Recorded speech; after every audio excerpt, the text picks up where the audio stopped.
This is a crappy show. Why am I watching it? Why am I reviewing it? Oh, because nothing else is on? That is why. Y'all are getting Growing Up Hip Hop Atlanta Season 4 Episode 2 review. But y'all know, hello, okay? I am JayLee, this JLeesCorner. Let's just get into this mess. This should be about, let's chit-chat about the foolishness because growing up hip hop is foolishness. Pure D foolishness and whatever, okay? But first things first, make sure to subscribe to my channel to become a help JayBird, and whatnot, okay? Make sure to like, comment, share, subscribe, all the good stuff, okay? We know what it is. We're gonna move on, because this ain't worth it. It ain't worth it. Now, do not forget, I'm going to be live tomorrow. Well, today, because y'all will get this sometime on Saturday morning because it's 10 o'clock now. But again, Saturday the 16th, I'll be live on my YouTube channel at 7:35 Eastern Standard Time, okay, my time here in Michigan, for my birthday celebration. I'm turning 39, so we're going to play, Black Card Revoked. We're going to play Bad Choices or whatever, have a little bit of drinks, and a good little time. So be sure to come on back tomorrow to have a good JayLee's birthday celebration. Now, this show, which was some crap, we see Dad meeting up to chit chat with the brat. And the brat don't want to meet nobody, don't want to see nobody, don't want to be around anyone. She wants to be safe and sound at home with her girlfriend, they dogs, and some bacon or whatever. But Dad wants to have this whole outdoor luncheon at somebody else's house in a field or whatnot. Oh, but it's by the water. I don't want to eat near the water because usually bugs congregate around the water. I don't want no bugs in my food. So I would be like, we can't be inside. Like, is it a tent? Is it a shelter somewhere? Like, where else can we be and whatnot? But I'm going to leave that be too. Now, she's like, look, I just want to have us all meet up, okay, Brett, to have a good discussion about things that's been going on, about this and that and that and this. And I want, what I'm saying, to talk about that man who was about to be evicted from the house that's the color rice. I'm like, no one wants to talk about number 45. But the brat, no, Deb supports him. And the brat, like, I don't want to be around that bullshit. So I'm not going. I don't want to talk about 45. I don't want to be around no people or whatnot. I'm going to leave it be. It's a no for me. Now, they're like, I'm going to invite Drea Kelly. I'm going to invite Lily from SWV. Also, Diamond from Crime Mob going to be there. Oh, I might also invite Johnny Blaze. Why they keep trying to make us like have her on the show? Like, I don't think we want Johnny Blaze on the show because every season is some foolishness wrapped up in craziness, sauteed over why is this here? And then, a little bit of razzle dazzle of, oh, she depressed, let's feel sorry for her. It's just too much going on around that or whatever. But again, Brett, like, Johnny Blaze is always trouble, it's always issues, it's always drama, and I am not here for it. So the Brett not coming. The Brett, look, I can get my check without going to any event. I can FaceTime y'all, I can talk to y'all from a distance, but I'm not going to no luncheon because who made the food, how we running and cough on the food, I don't want to be there. I mean, okay, Brett, that's fine. Now, we do see Bow Wow goes to visit his mom, okay, and she trying to put him down with Lysol. I'm like, your son been out here with all kind of people or whatever. That Lysol won't save you. Just have his ass be outside by the screen door, okay? Don't let him come in or whatnot. But she asked him about his music. No one cares about Bow Wow's music. Why y'all trying to get us to care about that man? He ain't had an album in 10 years. He keeps talking about, I'm making an album, I'm making an album, I'm making an album. Sir, we're tired of it. Leave it alone or whatever. But he brings up how I'm going to do one last album. It's going to be about the loves of my life or whatever. You know what I'm saying? And all my exes or whatever. And I'm going to have each track list will be a name, and that song will be about them. It's gonna be about 9 songs. His mama said, how many long songs gonna be? 90. I'm like, oh, so your son was a whore, okay?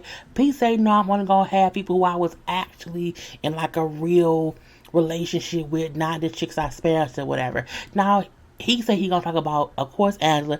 I don't know why, but whatever. So Angela Simmons, Keisha Cole, and Black China were three of the names he said he gonna talk about. I'm like, Black China, did you hit before or after that? Like, I, I remember something of them, but I also don't give no fucks. So I'm caught in between not giving a fuck, really not giving a fuck, and is it enough foolishness to talk about in chit chat one day? I don't know, but we're gonna move on past that or whatever. But I'm like, bruh, we ain't gonna ever get this album you keep been talking about for the past 4 seasons. Now the mama like, look, you keep saying how you have songs and the songs are good or whatever. Yeah, ma, cause I had people hear them. She's like, nah, son, you need to have people hear your music who you not paying their bills, they not women you messing with or whatever. No, man, these was like random chicks. They also can't be random chicks who's on your yacht. Like, they gonna of course say, oh my god, it's amazing, Shad. Oh my God, is that about me? Oh my God, I thought it's amazing. Yes, put that out. But also buy me some champagne. Don't listen to anybody who is there to strictly support you and not say that don't sound good. I like you. That don't sound good. We're gonna leave that be too. But it's mama right. Get some random folk who don't like your music, okay? Anyway, we then see Deb go to see Johnny Blaze. There's Johnny. There's Johnny. Anyway, she brings up how she was just tired of being depressed and being angry and being sad, basically blaming other people for her career not being where she wants it to be, for her not being successful. And she also admits that she realized that she was a person who was in her way. She was in her own way. And she had to realize that so that she can get to a better place to try to get, I guess, successful or whatever. But she's like, I'm in a better place now. You know what I'm saying? And I used to act out toward people, but I'm not going to do that anymore. Johnny, to me, seemed a bit high. So I wonder if she has some little herbs to mellow her out. Or she's maybe on some medication to deal with her depression or whatever. But we shall see if she's really a changed person. Because every season that she was on, and I think she may have been on like 2 of the 3 prior seasons or whatever, and it's always fuckery and foolery. Like, it's always like she has some great music and she'll be performing, and then the whole fight broke out at one time. She then went to Jamaica to do a video shoot, but got pissed because Deb did not want to do something and had a whole was it a scream? Was she yelling and screaming at Deb? Something. But again, it always starts off like, oh, okay, this could be good, and then bullshit ensues or whatever. What's on my face? This is like, anyway, Deb said, okay, cool. You know what, that's fine that you changed or whatever. I have a project I want you to be involved in coming up. But in the meantime, in between time, you can't be fucking shit up, Johnny. I'm like, Deb, that's... Johnny gonna fuck shit up. Like, that's just what she gonna do or whatever. But I'm gonna leave it alone. But she then invites her to the luncheon. I want you to come to the luncheon, you know what I'm saying, and talk to the women. And because they may only know of you based on, the gossip and the blogs or whatever, it'll be a good chance for you to be able to show the new you who can handle having conversations without going off and fighting or whatnot. I'm like, fine. Now we then see Angela has a photo shoot and Shania pop up. Bow Wow pops up too, Bow Wow with Shania having the whole conversation or whatever. Now on the way to where Angela and Shania was, Bow Wow calls whoever and say, Angela's in ACL and she popped up in my city or whatever. You can't pop up in my city and not pop up and see me. I'm like, Bow, no one is going to come and check with you when they get to Atlanta. Like, that's not you, bruh. And ain't you from Chicago or from some little city? No, ain't you from Oregon? Not Oregon. From Ohio. He's from Ohio. You ain't the ambassador of Atlanta. No, you can fuck as many hoes from Atlanta you want to. That does not make you the mayor. Anyway, you know what I'm saying? Him and Shania chit and chat. And he tells Shania, y'all know Shania, I know her name this time, y'all. Shania, who was JD's daughter. But he tells Shania that Ayana tested positive for COVID or whatever, or that she thinks she has it. And Shania, oh, wow, yeah, that's sad, But she tells us, like, well, me and, Ayana are not as close as we used to be or whatever. Things have changed. She mentions how she recently had a birthday. She recently graduated from college, and both of those miles, I think she maybe turned 21. How old she turned or whatever. She brings up how Naya did not even reach out to her to like congratulate her for graduating, or even tell her happy birthday or whatever. So they're not as close as they used to be. But she do say it's sad that Ayana has COVID because her grandma, her mama's mama, also had COVID. Was in the hospital for like a month. Was put on a ventilator. She's better now, but again, she's like seeing it, us go through whatever. I do feel for her, but again, we're not friends. So, peace be unto you. I'm not, whatever. Now I'm going to skip the whole conversation that Angela and Bow had because it was pointless. I mean, Angela's body looks amazing. The reason I like Angela's body is because it's just a regular body. Like, she's had a child. She's got a little bit older. She's not, stick skinny anymore.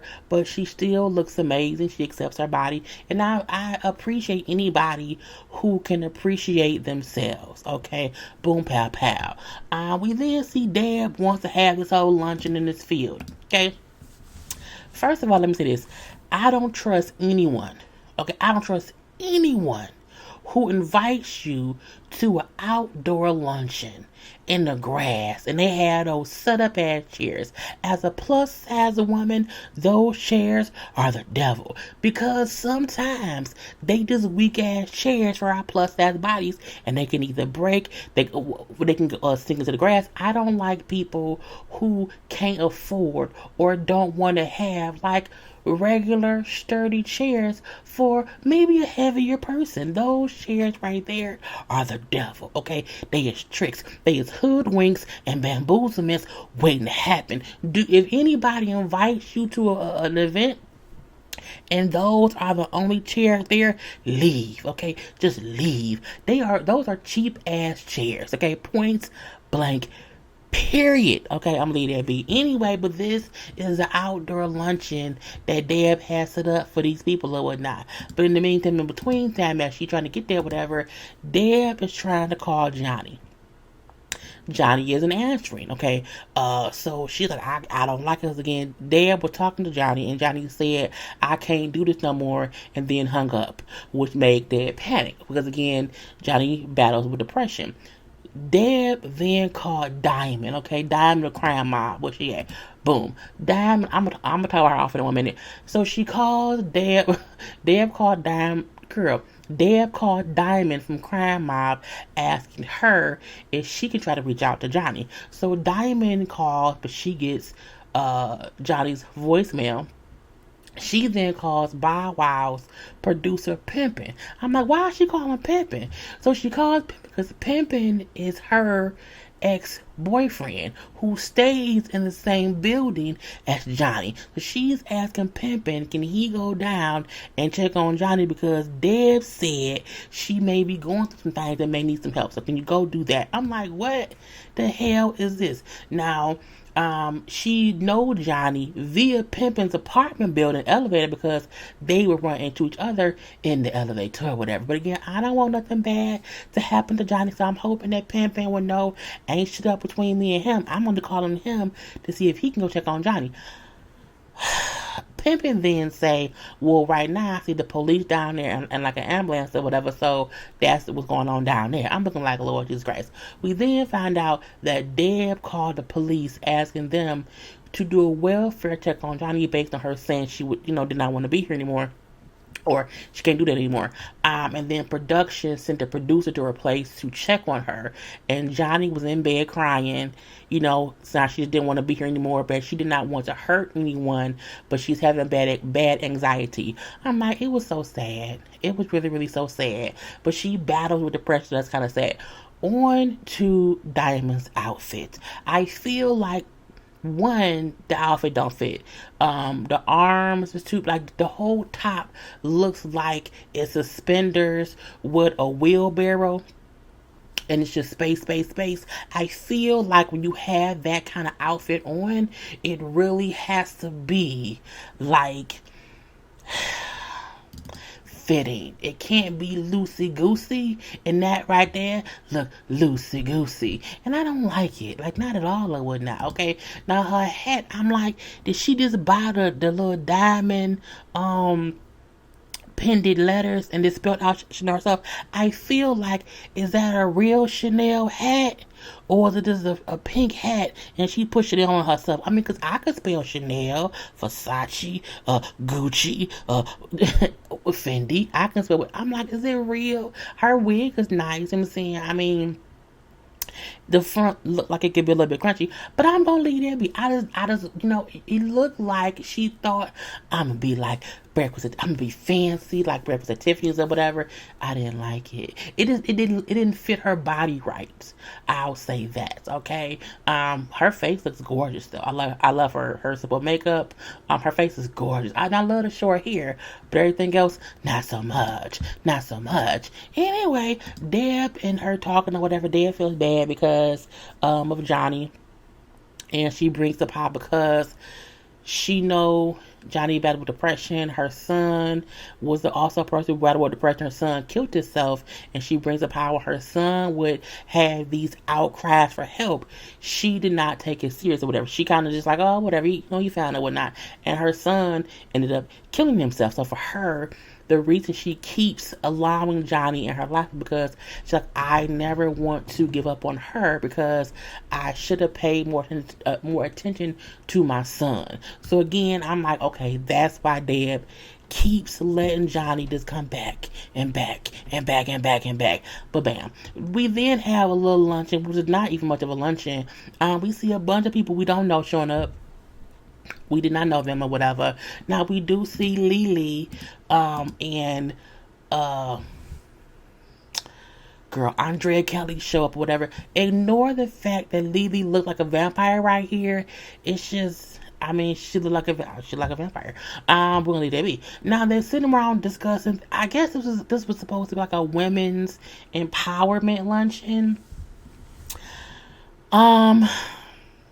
I don't know how Deb expected to have a women's empowerment luncheon when your point in having this was to discuss your supports of number 45. That's like 2 plus 2 equaling 13. That don't happen. 2 plus 2 can never equal 13. No matter how you do the math or whatever.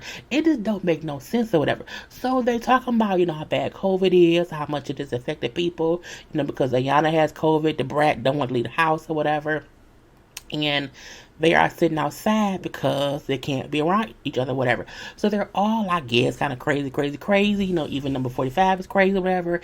And the pandemic is so bad because he did not handle things the right way. And they're all like kind of ragging on him or whatever. You then hear Deb say, well, at least he's keeping it real. And it was like, the fuck she just said? What? It was like, scared?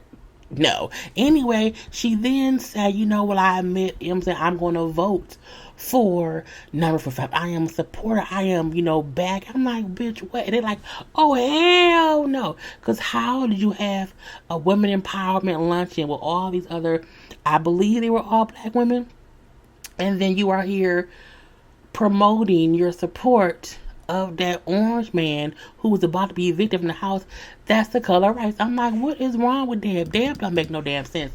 And Deb keep bringing up how if someone don't like it, if they don't support me, who cares? Deb, you care because you keep saying it, okay? Just shut up. And then it goes off.